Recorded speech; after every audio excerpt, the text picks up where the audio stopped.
Well, welcome to Good Business Pays TV, the podcast, as you know, that covers everything around the area of payments and fast payment and prompt payment. Today, we're very lucky to have with us Rudi Klein, who I think has a unique, as you will hear, set of experiences in this area, not only in the construction sector, but in the legal area and with payments. Rudi is a barrister, runs Klein Legal, but also, of course, was the former CEO of the Specialist Engineering Contractors Group, SEC Group. Welcome to the podcast, Rudi. Thank you, Terry. First question, I guess, for people that may not know is how on earth did you get into the world of legal and the construction industry and also land in this area of payments? I mean, one of the first things I learned when I became chief executive of the SEC Group, and representing mainly small businesses primarily, was of the extent of the abuse that these businesses were suffering over payment. And it wasn't just the financial impact. It was the mental health of people who are running these businesses and their staff as well, having to cope with this abuse, and some of it was absolutely appalling. And I do remember a case a few years ago, quite a few years ago now, where there were four brothers running an electrical business. I think they were based in Essex, up against a very, very big company. I won't name the company, but they were very, very big. They were owed money because of variations. And this case went on in the courts for 8 years, up to the Court of Appeal, would you believe it? But in the meantime, one of those four brothers had committed suicide, joining course. And that really brought home to me the horror story that is payment abuse in construction. And I think that was really more than anything else, perhaps, caused me to take up the cudgels with a passion that I still have to try and address the problem. And I spent probably best part of 30 years, I think, trying to deal. And we've made progress. We've made progress, Terry. I mean, it's not all negative. We have made progress, but we've still got a way to go. And of course, when people talk about small businesses, they think about them as businesses, but very often, of course, we forget that if you've got a minimum of one employee, that's one family. If you've got two employees, it's two families or three families, and so on and so forth. When slow payment or late payment creates uncertainty and stress for people in these businesses, it has a knock-on effect to their whole lives and those around them. Yes, yeah, it does. And I say so. It spreads, as you rightly infer, that it spreads to everybody working in the business. And the problem, of course, is that because it affects the morale of the business, it therefore also affects the way the business operates. It affects the whole mindset of the business.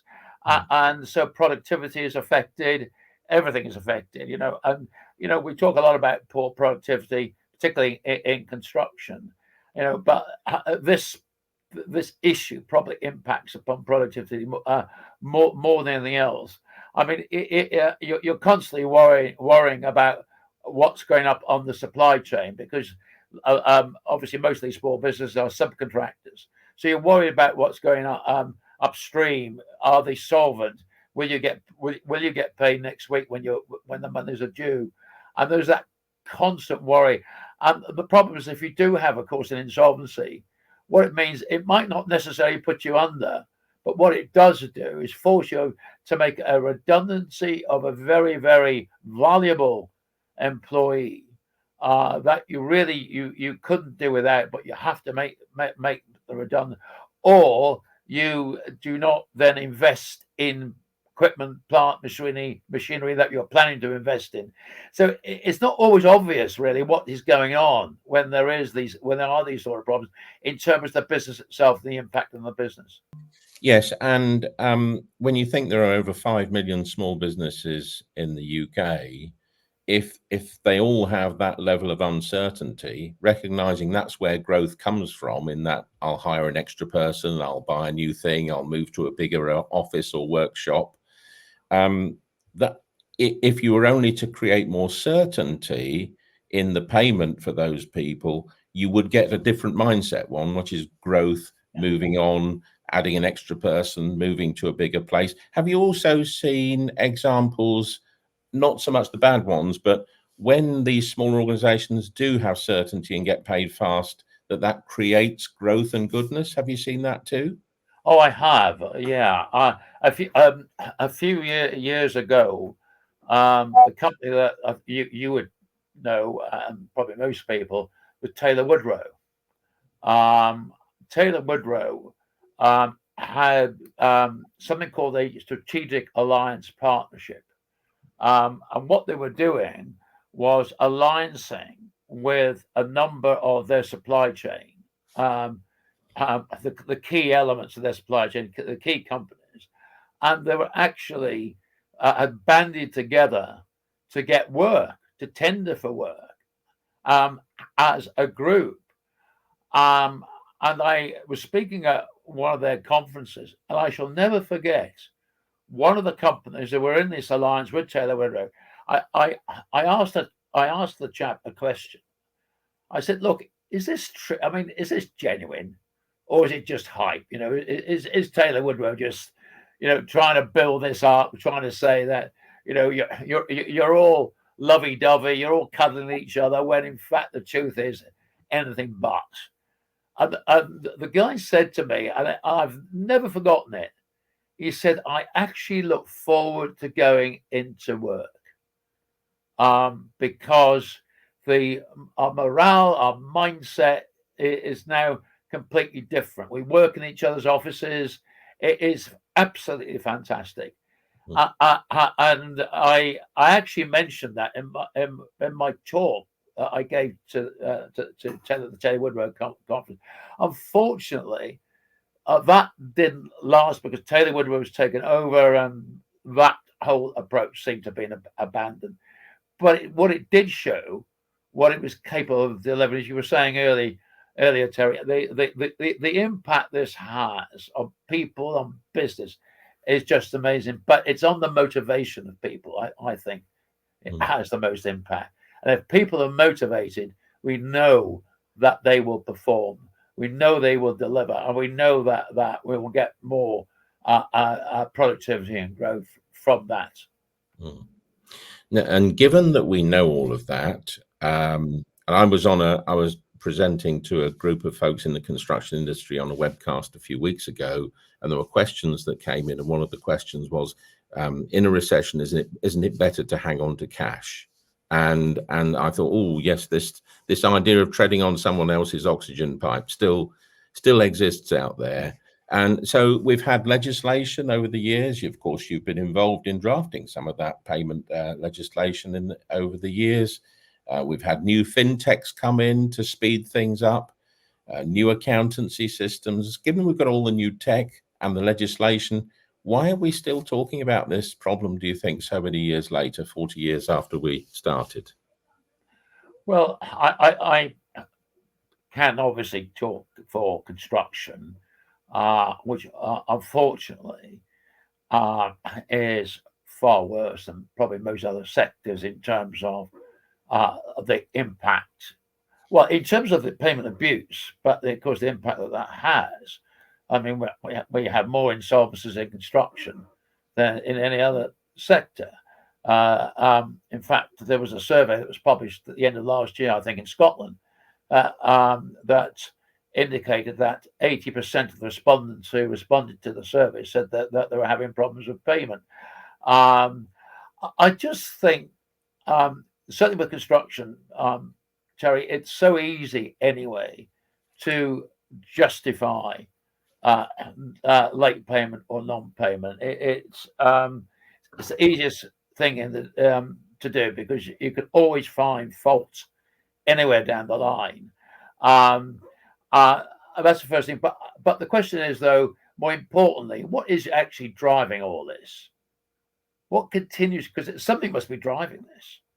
And the difficulty always has been that in construction we've had some very large companies who have tended to outsource all their work to their supply chains.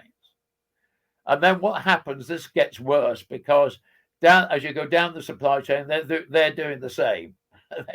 Everybody's outsourcing. We are probably, as far as UK construction is concerned, we're the outsourcing capital of the world. And Carillion, in fact, did this to perfection. So the problem, therefore, is the more we outsource, the more we're left then to just the cash. And we then can manipulate the cash to our advantage, because when you think about it, you're a large contractor. You've got millions and millions of pounds worth of cash going through your books, primarily for your supply chain. So the scope for manipulating cash is just, well, it does drive the behavior. And I don't like it being described as a cultural thing. Mm-hmm. This is not a cultural problem. It is become a commercial imperative. Because I always recall the fact, I think it was Carillion giving evidence, or their ex-directors giving evidence and saying, well, our profits are very low. We only make about 2% return on capital. But when you think about it, they don't have any capital. The capital they have is their supply chain's capital.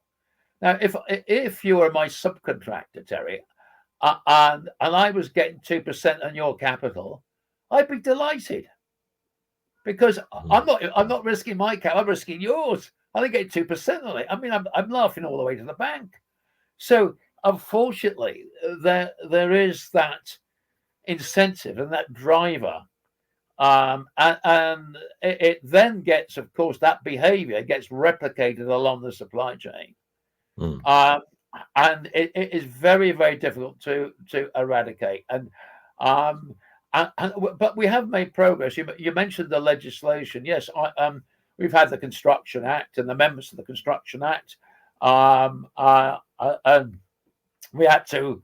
I worked on the Construction Act for Ireland as well, because they were having similar problems. And we've had that. We've made progress. For example, having a statutory right to suspend your work if you're not being paid. That's been quite something, and that's been extremely useful for people.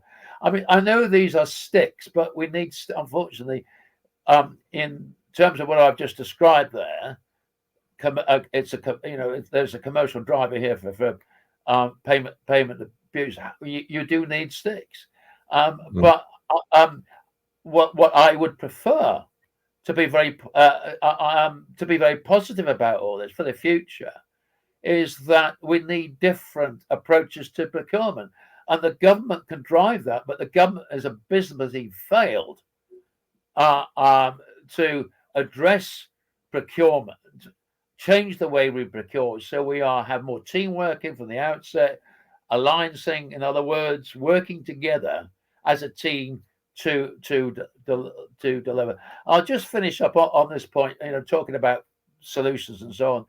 I mean, I was very much involved in the getting a change of policy from the public sector in terms of setting up project bank accounts, where all the monies that for the project are paid through these project bank accounts, and the monies are protected by a trust arrangement. So if there's insolvency, then the monies will still be there to pay people.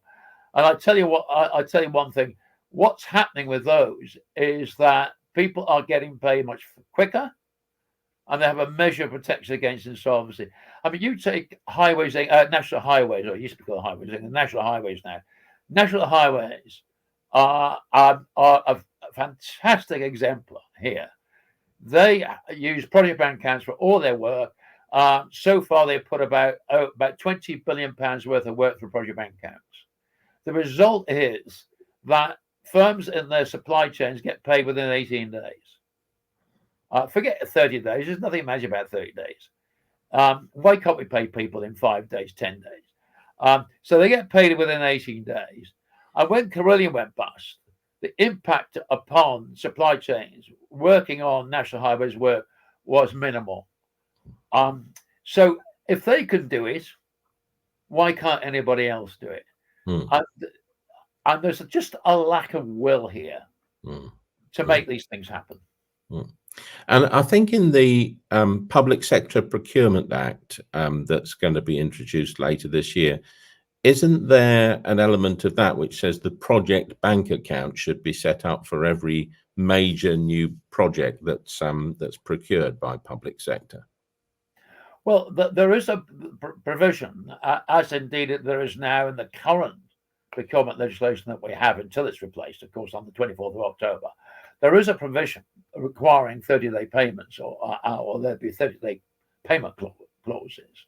And the current advice we have, anyway, is that there should be project bank accounts put in place to deliver that, because they will deliver that. Well, so I mean that's current now, but it's in the guidance anyway, issued by the Cabinet Office. But the one thing we did find, again, referring back to Carillion for a minute, is that the organisation which I led then, we carried out a survey of public bodies and said, well, by law, you've got to make sure you have 30-day payment clauses in subcontracts and subcontracts. Yeah. And what we found in the majority of cases, public bodies were not checking to make sure that these clauses were put into subcontracts, and that was the law. So although the Procurement Act, as you mentioned it, Terry, is coming to force 24th of October, will carry on with this. It's no good unless public bodies are checking what is going on along the supply chain. I mean, I think it was 2015 when the National Audit Office issued a report. I mean, which looked at 4 government departments and their payment practices, and they found that every government department, including, would you believe it, the Department for Business, wasn't actually checking what was going on with payment in their supply chains. Now, if governments are not doing it, how do you expect other people to sort of comply with good practice in this context? Yeah, it is, and the behaviours that you're talking about, late payment, that probably are more obvious in construction, have been learned and repeated across most or many other sectors.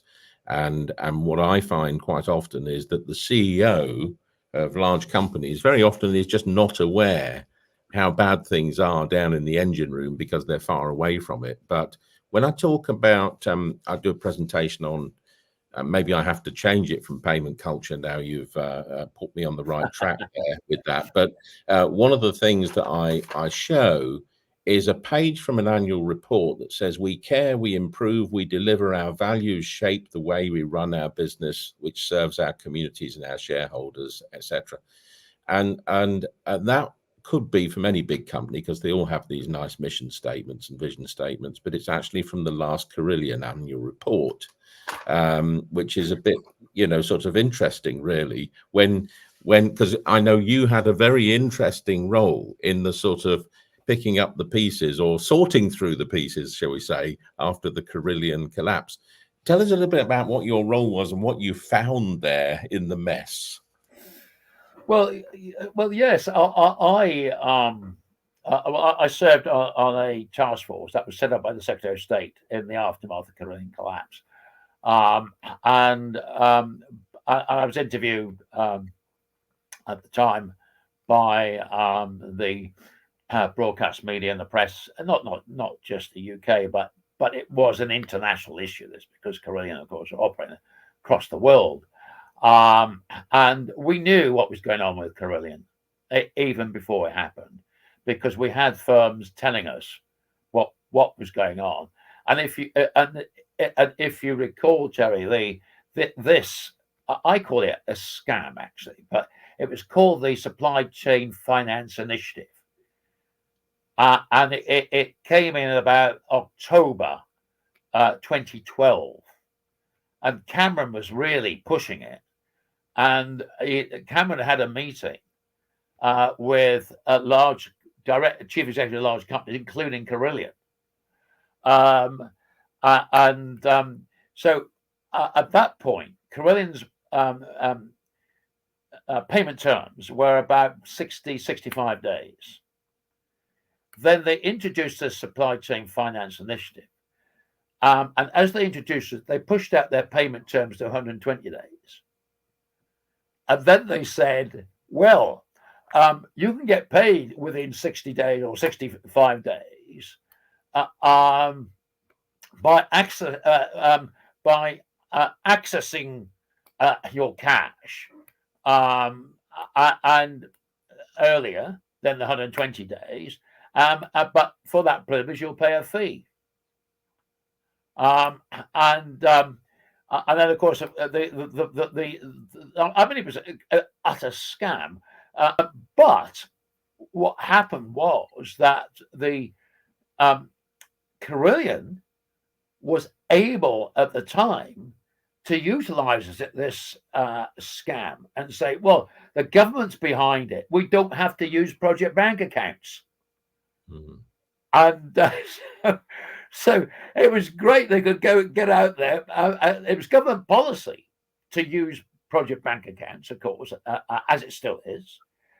But for Carillion, who hated them for obvious reasons, this was a fantastic get out. Hmm. But I say, but it wasn't just Carillion. I mean, there were companies now. Other companies saw this as a way out, and not having to then accept project bank accounts. But they said, "Oh, well, the government's behind this, supply chain finance initiative." So yeah, I mean, this to some extent, of course, is the history of payment abuse in construction. Anything like this that will actually avoid you having to pay on time or pay within the 30 days we all expect. Yeah, that's always very useful. But that is what went on at the time. What isn't working? What are we doing wrong that means this problem still exists? And is it to do with the commercial imperative, which is actually, well, at the end of the day, it's just a way of making cash and holding on to cash, and you just got to understand that. What riddle do we need to solve the problem? Yeah, I mean, it's obviously a very good question, Terry, and if somebody claimed then to have a silver bullet that's going to cure this, I mean, I think they must be mad. There isn't. I mean, project bank accounts are a solution because they are recognised as a very effective way of protecting monies, ring fencing them, and increasing the velocity of payments. And everybody accepts that. What the problem is, I don't think with that sort of solutions, but what we have is a problem of a lack of will. I mean, you take the fact that with a lot of contracts in the construction industry, the bulk of the contract value is expended before you get onto site. So you take a steel fabricator, 90% of the value of their contracts are expended in the steel, obviously, before they get onto site. Then they're waiting weeks to get paid, but that 90% is at risk, but they don't get any advance payments at all, which, in a lot of other parts of the world, you do get, even in Europe, you would get advance payments in that kind of situation. So the difficulty, I say, is the solutions. I think are there. There might not be the absolutely perfect one, but nothing's perfect.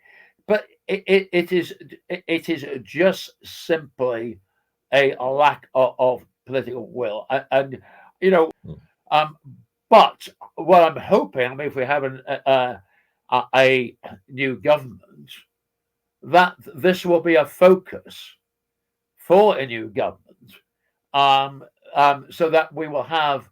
I mean, it has to be legislation. I don't think we can go anywhere else. Legislation. I mean, why not mandate by legislation the use of project bank accounts for the whole of the industry over a certain value? I mean, they've done it in Queensland, and it's been enforced in Queensland now for I think a couple of years. And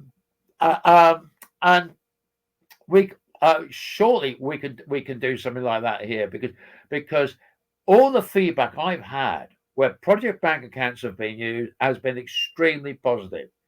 You know, and firms have said to me, Rudi, what a difference it's made. And of course, I gave you the example earlier, Terry, of national highways. But we need to legislate. I did draft a bill for Debbie Abrahams to mandate the use of PBAs, but I say that kind of ran out of steam because we had the whole Brexit debates going on in Parliament. But I'd like to see now that come a new government, let's get hold of this. And because, as you say, rightly so, Terry, we've been talking about this for years, and everybody understands the appalling impact that we have, that this has on growth, productivity, and all the parties talk about productivity, lack of productivity. We want growth now. We've got to aim for growth, right? This is the one issue they can get hold of and do something about it, legislate it. Then we've got some hope of real growth. But unless we are prepared to do that, I really cannot see that there's going to be dramatic change. Well, Rudi, that was absolutely fascinating. Thank you so much for joining us today. It's been a pleasure to speak to you.